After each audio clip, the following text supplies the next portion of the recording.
vas a escuchar la historia de uno de los genios más locos de todos, Isaac Newton, una de las mentes más brillantes de todos los tiempos. La vida de este genio atormentado, padre de la ciencia moderna, es tan brillante como perturbadora. Durante casi 2 siglos, sus partes oscuras han sido ocultadas del mundo. Y verás que detrás del mito de un espíritu puro prolífico, de un poder asombroso, se esconde un ser atípico, capaz de las más perfectas rarezas. Y que, durante décadas en secreto, ha llenado manuscritos con textos discutiendo la fecha del Apocalipsis, tratando sobre alquimia o la búsqueda de la piedra filosofal. Todo mientras preparaba en sus laboratorios recetas que harían parecer las mezclas de brujas como insípidos caldos. Isaac Newton nace prematuramente en una familia de granjeros durante el invierno de 1643 en un pequeño pueblo de Lincolnshire, en Inglaterra. En esta misma casa, que asombrosamente todavía existe actualmente. Se dice que era tan pequeño que cabría en una caja de zapatos. Y sin embargo, sobrevivió. Niño solitario e introvertido, sus boletines escolares lo describen como pasivo y desatento, pero el joven Newton ya tiene una mente aguda y afilada. A los 12 años, ya muestra una curiosidad insaciable por el mundo que lo rodea y se apasiona por los mecanismos. Trabaja con relojes de agua, fabrica relojes solares e inventa un mini molino de viento que muele trigo gracias al trabajo proporcionado por un ratón al que llama mi molinero. Para iluminarse en el camino a la escuela en la madrugada, se hace una linterna de papel fino. Claramente, jugar a las canicas no era lo suyo. Debido a su condición de nacimiento, Newton está predestinado a terminar trabajando la tierra. Pero varias personas a su alrededor ven el genio que se infunde en él e insisten a su madre para que continúe sus estudios. A los 18 años, ingresa al famoso Trinity College de Cambridge, donde se enfrenta a las obras de los más grandes pensadores de su tiempo. Como autodidacta, consume ávidamente todo lo que encuentra. En 1664, a los 21 años, Newton se apasiona por las matemáticas que le abren nuevos horizontes. En poco más de un año, domina casi todos los fundamentos de la disciplina. Escribe: Platón es mi amigo, Aristóteles es mi amigo, pero mi mejor amiga es la verdad. 2 años después, frustrado por las limitaciones de las matemáticas de su tiempo, inventa el cálculo infinitesimal, una forma completamente nueva de proceder que permite describir cambios continuos. Más adelante, se volverá esencial para todos los campos de las ciencias físicas e ingeniería y dará origen a una nueva rama de las matemáticas. Solo tiene 23 años y aún es estudiante. En el verano de 1665, la peste bubónica azota Inglaterra, provocando 75.000 muertes en Londres. La Universidad de Cambridge cierra sus puertas y Newton se ve obligado a retirarse a la provincia. Pasará 18 meses aislado, 18 meses alejado del mundo, durante los cuales se enfrenta solo a prácticamente todas las grandes áreas de su tiempo.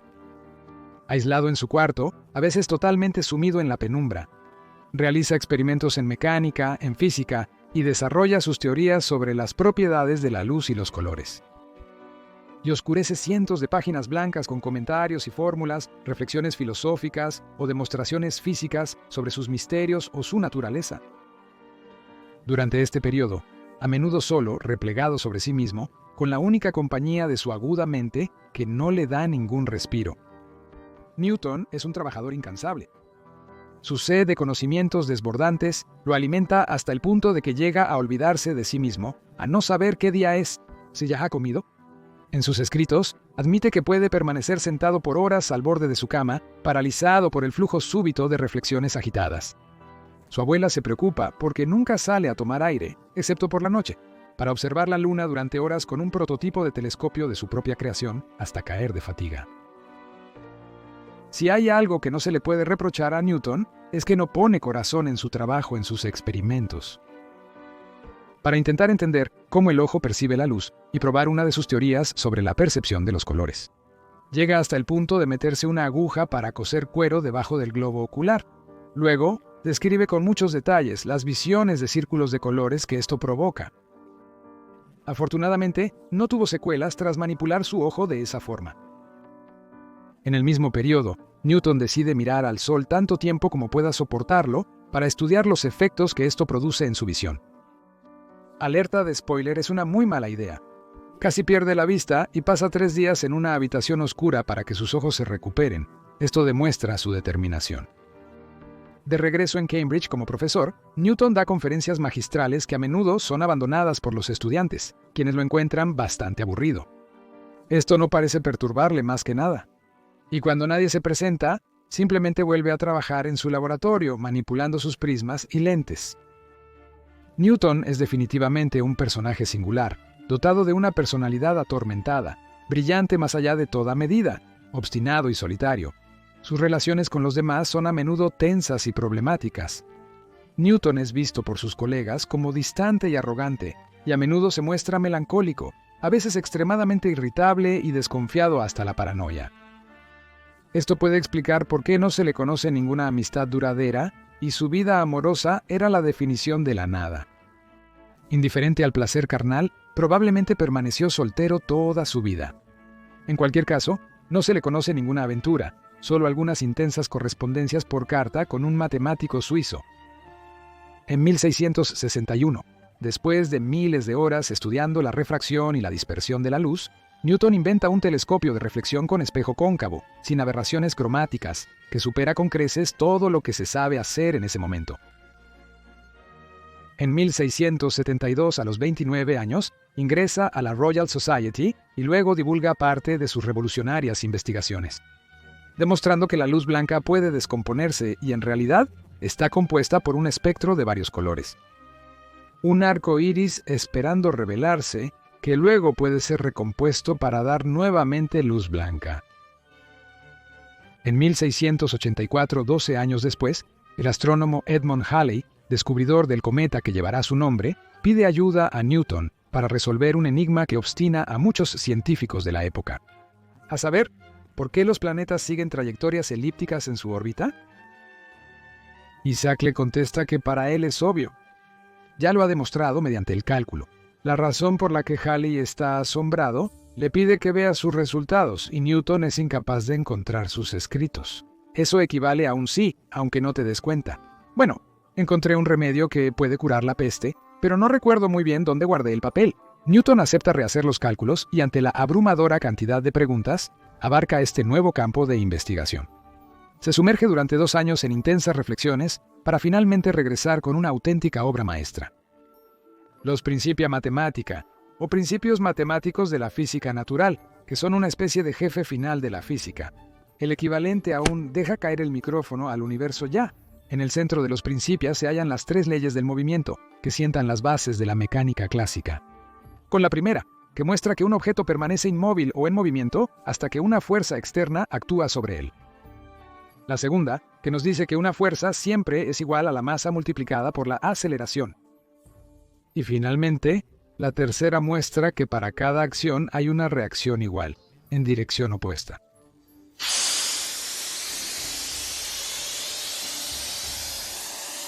Al enunciar estas 3 leyes, Newton se convierte en el padre de la mecánica moderna y establece los fundamentos de la dinámica.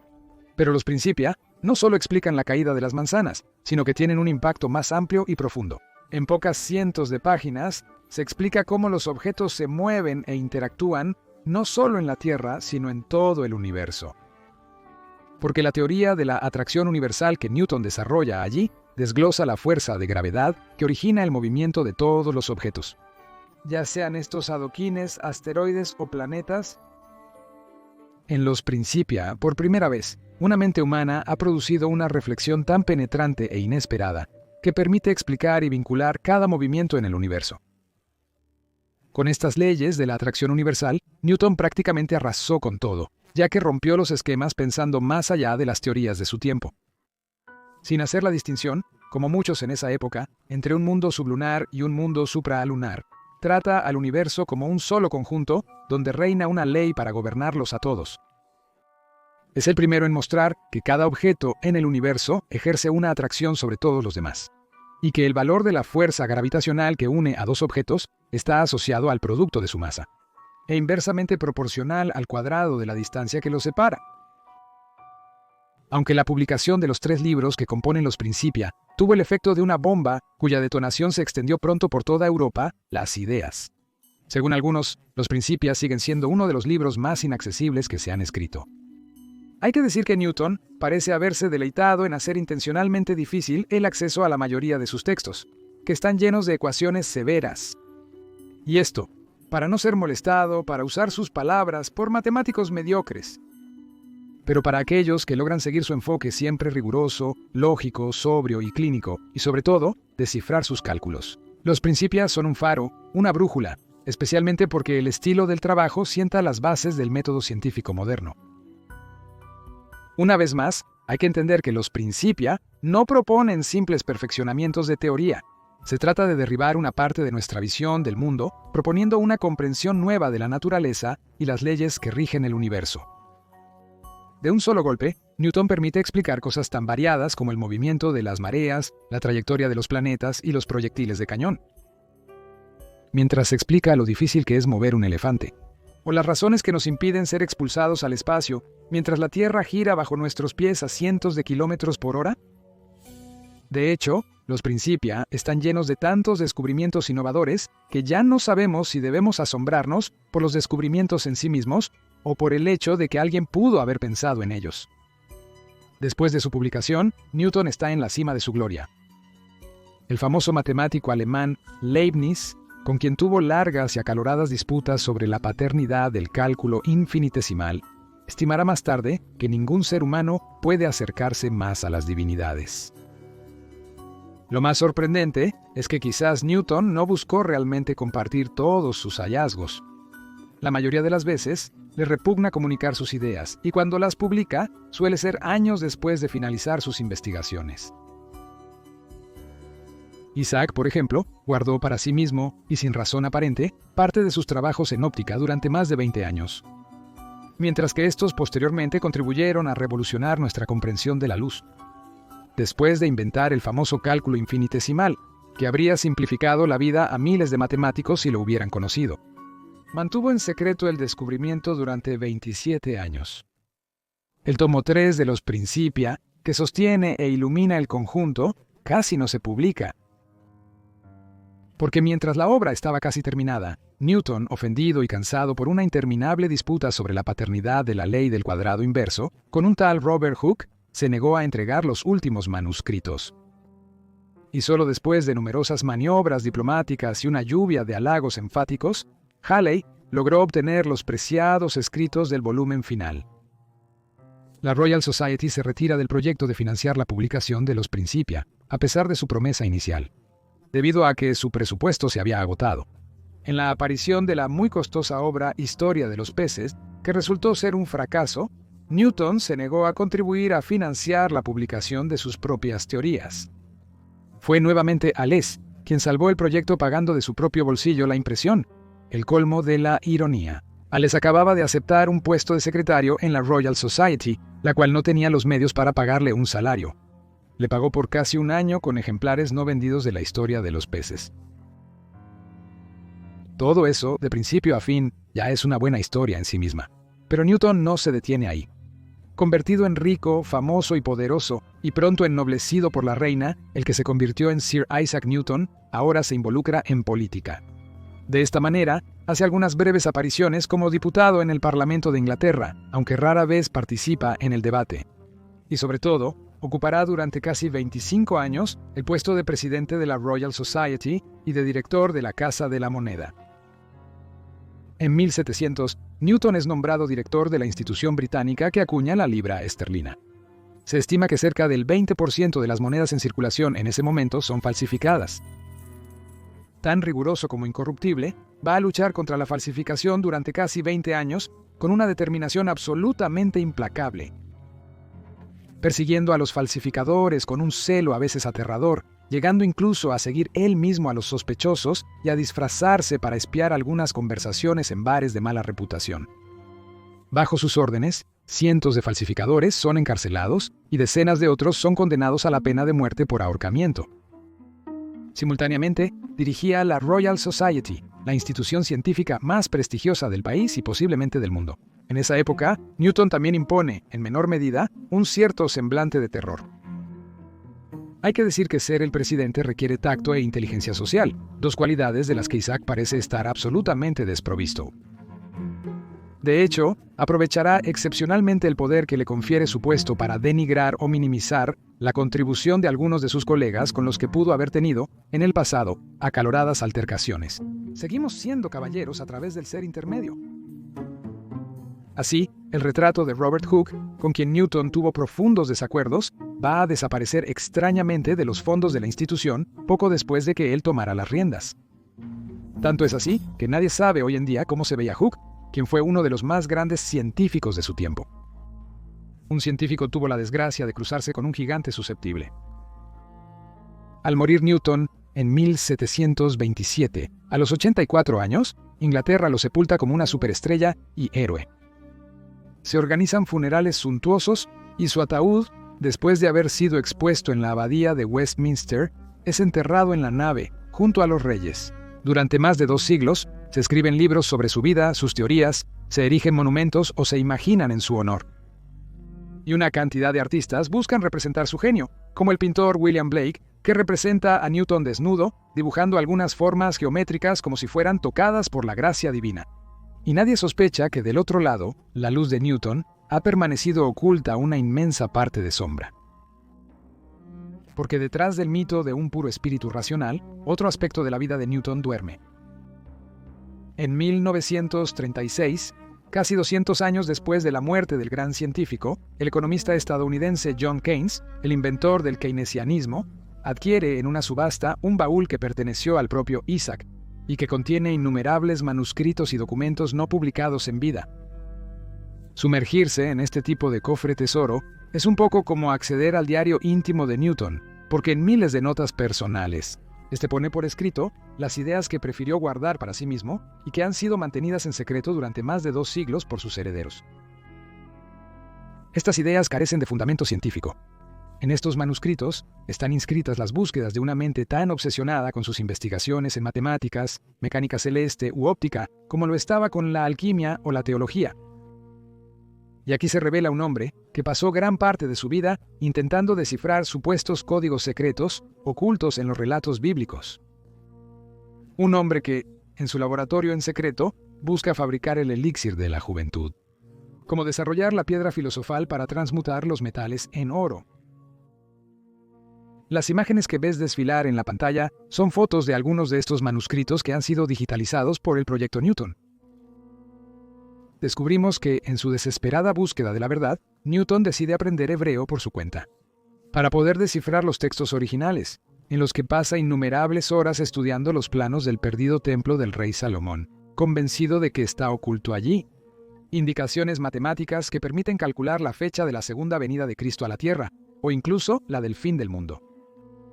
Para la fecha del regreso del Mesías, Newton indudablemente se equivocó, estimando que debía regresar en 1948. Que yo sepa, nadie se ha presentado. Esperemos que también se haya equivocado en su tratado sobre el Apocalipsis, porque sus predicciones lo llevan a situar el fin de los tiempos en 2060. En otro tratado, esta vez de naturaleza alquímica, Isaac redacta un ensayo completamente desquiciado titulado Praxis, y en el que se puede leer: Articus nos enseña que su fuego disuelto da origen a las piedras y permite cuadruplicarlas, pero no más. Puedes amalgamar la piedra con el mercurio de 3 águilas o más y así multiplicarla al infinito. Más adelante, encontramos otras notas sobre la preparación del mercurio filosófico por fermentación y mediación de las palomas, de Diana. Newton sugiere combinar plomo y ácido cítrico, y luego cocinar la mezcla a fuego lento, durante 10 días a la luz de la luna. En los años 1970, para tener algunas pruebas indirectas de la realidad de estas experiencias en alquimia, se analizó con métodos modernos la composición de un mechón de cabello que pertenecía a Fuego Isaac. Y se descubrieron concentraciones de mercurio casi 40 veces superiores a las contenidas en un ser humano promedio. En esa época, el mercurio solo interesaba a sombrereros, fabricantes de termómetros y alquimistas, siendo clave para estos últimos. Algunos biógrafos de Newton incluso plantean la hipótesis de que la intensa etapa de depresión nerviosa que atravesó en 1693 y que resultó en una crisis de locura con alucinaciones, antes de sumergirlo durante varios meses en un estado de postración silenciosa y paranoia, se origina de un envenenamiento progresivo y afortunadamente temporal por plomo o mercurio, cuyos vapores tóxicos llenaban entonces su taller de alquimista. A menos que estas crisis fueran provocadas por la abrupta interrupción de su correspondencia con un astrónomo suizo, Nicolas Facio de Duillier, quien quizás fue su único verdadero amigo. Probablemente nunca lo sabremos con certeza, pero una cosa es segura para Newton: el estudio de la alquimia y los textos religiosos no es una pequeña actividad anecdótica practicada en su tiempo libre. Considerando la enorme cantidad de documentos que nos han llegado, se estima que dedicó casi la mitad de su vida a ellos. Además, es probable que muchos de sus escritos sobre alquimia se hayan perdido en un incendio en su laboratorio, que su perro habría provocado al volcar una vela, por lo que su contribución real en estos campos podría haber sido incluso más significativa. Si la existencia de todos estos textos e investigaciones sorprendentes fue silenciada por Newton durante su vida y luego mantenida en secreto durante tanto tiempo por sus herederos, su contenido habría disgustado enormemente a la Iglesia y al orden establecido. Porque si Newton intenta descubrir y decodificar mensajes ocultos en la cronología de las profecías bíblicas, es porque piensa que la palabra divina ha sido corrompida por la traducción de los hombres y de la Iglesia. Si a esto le añadimos el hecho de que Isaac es un seguidor discreto de la secta herética ariana, cuyo principio fundamental era el rechazo de la Santa Trinidad, y que encontramos en sus escritos ocultos pasajes llenos de ego trips, donde confiesa considerarse uno de los elegidos por Dios para transmitir la verdad sobre cómo deben entenderse los textos proféticos, se puede ver por qué era preferible para él que los cazadores de herejes ortodoxos de su época ignoraran todo acerca de sus prácticas. Newton incluso fue miembro de los Rosacruces, algunos de cuyos adeptos estaban convencidos de que algún día lograrían hablar con los ángeles volviéndose invisibles. En sus escritos, de hecho, confiesa que no cree en esas tonterías y que solo frecuenta ese círculo por conveniencia, ya que se encuentran personas poderosas e influyentes. Sus investigaciones en alquimia también habrían sido muy mal recibidas. En el siglo XVIII, estas prácticas estaban prohibidas, en parte porque la corona inglesa temía una devaluación del oro si la piedra filosofal llegara a ser descubierta. En parte porque la alquimia era practicada mayormente por charlatanes y otros impostores, vendedores de sueños malintencionados. En resumen, la apertura de este baúl, al igual que la publicación de los Principia, tuvo el efecto de una bomba, de una deflagración. Para entender por qué una mente del calibre de Newton constituyó discretamente una de las bibliotecas más vastas de alquimia y ciencias ocultas de su tiempo, es necesario situar estas investigaciones en el contexto de una época en la que la frontera entre química y alquimia es porosa. En esencia, se trata de descubrir los secretos de las fuerzas invisibles que hacen girar los planetas y mantienen a la Luna en su órbita, explorar los misterios de la naturaleza y la luz, transformar metales y crear pociones mágicas. ¿No es un poco lo mismo? Incluso se podría cuestionar si esta pasión de Newton por el esoterismo ha estado presente desde el inicio. En uno de sus cuadernos de infancia, el joven Newton nos entrega algo que nos ha llegado: la receta de una poción de su creación, supuestamente un remedio eficaz contra las heridas. Mezcla un poco de menta, un poco de artemisa, 300.000 ciempiés previamente decapitados, machaca todo en un mortero y diluye en 20 litros de cerveza. Luego deja fermentar antes de tomar 2 a 3 veces al día. A los 12 años, se fue a vivir con su tío boticario. Isaac ya se mueve entre frascos de todo tipo y libros en los que la ciencia y la magia se mezclan. Uno de sus libros favoritos de la infancia tiene un capítulo sobre el estudio de la naturaleza del lenguaje. 2 hombres seguidos de cerca, debatiendo sobre cómo dominar el movimiento perpetuo. Antes de enumerar todas las formas de desarraigar un roble con un cabello. Posteriormente, otro escrito busca probar que la Luna está deshabitada. Otro, que es posible calcular el tamaño del infierno. Me encanta, ¿es mejor? Picsou Magazine. Ahora entendemos un poco mejor por qué uno de los más grandes genios de la historia humana pasó toda su vida a como oscilar entre lo racional y lo irracional. Para Newton, estos son solo 2 aspectos de una misma pieza hecha de un único metal, respondiendo a una sola lógica: la búsqueda de aprender a descifrar los códigos utilizados por Dios. Que estos hayan sido ocultados en supuestos textos sagrados o en la disposición de los engranajes de la mecánica celeste. Newton es un científico difuso entre el primer pensador racional y el último mago. Te dejo elegir de qué lado prefieres ver caer la moneda. A pesar de sus noches en vela repetidas observando las estrellas, a pesar de sus cientos de comidas saltadas, sus miles de horas pasadas respirando efluvios tóxicos, Newton falleció a los 84 años, rehusando recibir los últimos sacramentos en su lecho de muerte. Hasta el final, libre pensador, libre creyente. Contracorriente, el poeta inglés Alexander Pope propuso inscribir en su mausoleo de mármol: las leyes de la naturaleza se escondían en la noche. Luego Dios dijo que Newton sea, y todo se volvió luz. Pero la propuesta fue rechazada. En lugar de eso se grabó este epitafio: aquí está enterrado Isaac Newton, caballero que, con una fuerza de espíritu casi divina y principios matemáticos propios, singular, exploró el curso y las figuras de los planetas, los caminos de los cometas, las mareas del mar, las diferencias en los rayos de luz. Mortales, alégrense de que un hombre tan grande haya vivido para el honor de la raza humana. Pero quizás el que mejor habla de él es él mismo. En un manuscrito conservado en la Universidad de Cambridge, cerca del final de su vida, Newton escribió: «No sé cómo puedo haber parecido a los ojos del mundo, pero a los míos solo he sido un niño jugando en la orilla, feliz de encontrar de vez en cuando un guijarro más liso o una concha más hermosa que las demás, mientras el gran océano de la verdad se extendía frente a mí, aún inexplorado. Si hubiera encontrado el elixir de la vida eterna y todavía estuviera vivo hoy, Newton sin duda habría estado encantado de aprender que existen telescopios de varios decenas de metros de diámetro que funcionan utilizando aún algunas de sus descubrimientos. Que estas ideas abundantes han contribuido a hacer posible el hecho de aterrizar en la Luna y explorar el sistema solar más allá de lo que él podría haber imaginado. Y que incluso hemos descubierto que existe un fenómeno natural, la radioactividad, que transforma algunos elementos en otros. Quizás incluso habrían apreciado más el hecho de que, por poderosas que sean estas leyes de la gravitación universal, se han demostrado incapaces de describir las condiciones, dominando campos gravitacionales ultrapotentes. O cuando los objetos alcanzan velocidades cercanas a las de la luz. Y que, más de 2 siglos después de la publicación de estos Principia en 1915, un joven físico alemán de 36 años, un tal Einstein, vino a su vez a hacer estallar.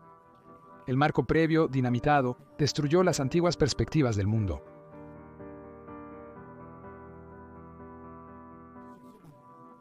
Y dime lo que piensas de este modo historia en los comentarios, me interesa